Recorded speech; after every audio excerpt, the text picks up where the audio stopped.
Hello students, myself Mrs. Reema Oja, your English teacher.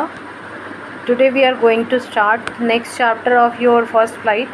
This is the 100 dresses first part. In this chapter you will learn about the small child, a girl actually. Her name is Vanda. Peggy and Maddie are her friends, but वो बाद में बने actually. Now this story revolves around the Vanda Petronsky. Vanda Petronsky. Vanda was not a normal child. She was a poor child. 100 Dresses First is very heart-touching story. Actually, it's very sensitive. How poor young girl is judged by her classmates. किस तरीके से जो poor kids होते हैं जब वो school जाते हैं, किस तरीके से दूसरे किड्स उनका मजाक बनाते हैं और किस तरीके से उनको वो चैलेंजिंग सिचुएशन जो है वो फेस करना पड़ता है, वो सारी चीज़ें आपको इस स्टोरी के थ्रू बताई गई हैं. Wanda Petronski is a young Polish girl.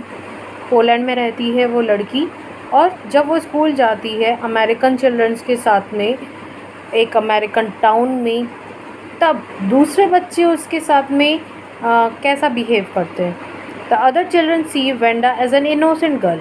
बाकी बच्चे जो हैं वेंडा को एक इनोसेंट लड़की के रूप में देखते हैं, जो कि टॉलरेट करती है अपने ऊपर हुए इंसल्ट्स को, टॉन्ट्स को. उसका कोई दोस्त नहीं बनना चाहता because she is poor girl.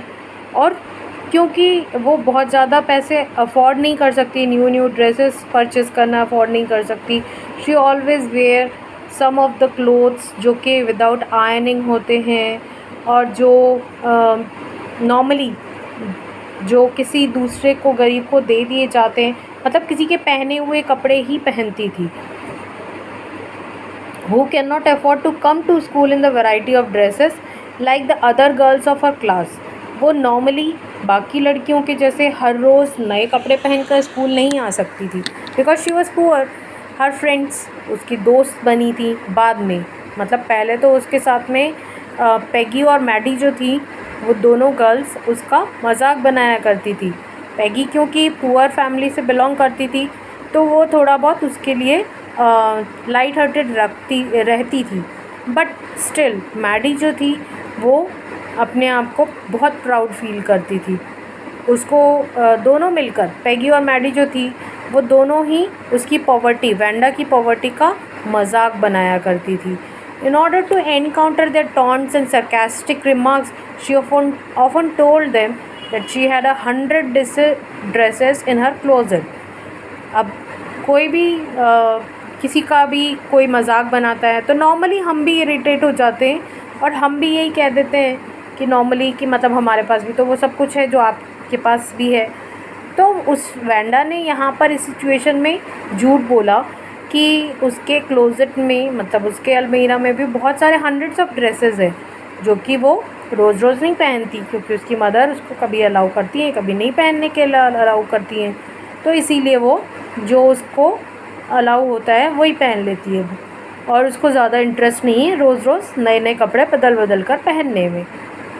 उसके पास भी बहुत सारी ड्रेसेस हैं उसके कबर्ड में, जो बच्चे क्योंकि रोज़ देखते थे कि वो एक ही ड्रेस पहन कर आती है, ब्लू कलर की बहुत ही ज़्यादा ढीली ढाली ड्रेस पहनती है, जो कि एक्चुअली उसको फिट भी नहीं आती, बहुत ढीली है, बहुत लूज़ है, और आयरनिंग भी नहीं की होती.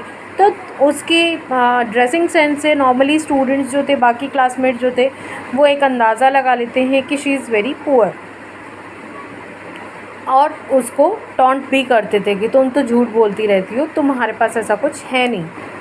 वंडा वन अ पेंटिंग कॉन्टेस्ट. पर एक बार जब एक पेंटिंग कॉन्टेस्ट हुआ तब उसमें वेंडा ने भी पार्टिसिपेट किया, और जब उसने पार्टिसिपेट किया with she displayed 100 dresses of all different kind colours and designs. उसने उसमें अलग अलग तरीके की 100 ड्रेसेस के ड्राइंग की, सभी अलग अलग कलर्स की थी, और डिज़ाइन भी सबकी एक से एक थी. मतलब बहुत ही अच्छी और बहुत ही ज़्यादा डिमांडिंग ड्रेसेस की डिज़ाइन उसने बनाई थी, जिससे कि जजेस जो थे, जो ज्यूरी थी, उसका हार्ट भी उसके लिए बहुत ज़्यादा सॉफ्ट हो गया। दैट मीन्स कि वो उस पेंटिंग को इतना ज़्यादा पसंद करने लगे कि उन्होंने फर्स्ट प्राइज़ ही वेंडा को दे दिया। That contest and the beautiful drawing of the dresses made her classmates regret for making fun of such a creative girl. और यही वजह थी जिसकी वजह से इसका कॉन्टेस्ट को जीतना और बहुत अच्छी ड्राइंग बनाना, उसके क्लासमेट्स उसकी वैल्यू को समझने लगे। वेंडा की वैल्यू को उसके क्लासमेट्स उसकी कॉन्टेस्ट के बाद ही समझने लगे कि वो कितनी क्रिएटिव है और कितनी ज़्यादा मेहनत भी करती है। और उसकी जो डिज़ाइंस थी वो बहुत ही इनोवेटिव थी और जजेस भी बहुत ज़्यादा खुश हुए उसको देखकर। And she got the prize money also, जिससे कि उसकी पॉवर्टी भी, मतलब she grew in her financial status also. इस तरीके से this was the summary of your 100 dresses first. Question answers will be given to you soon. Thank you.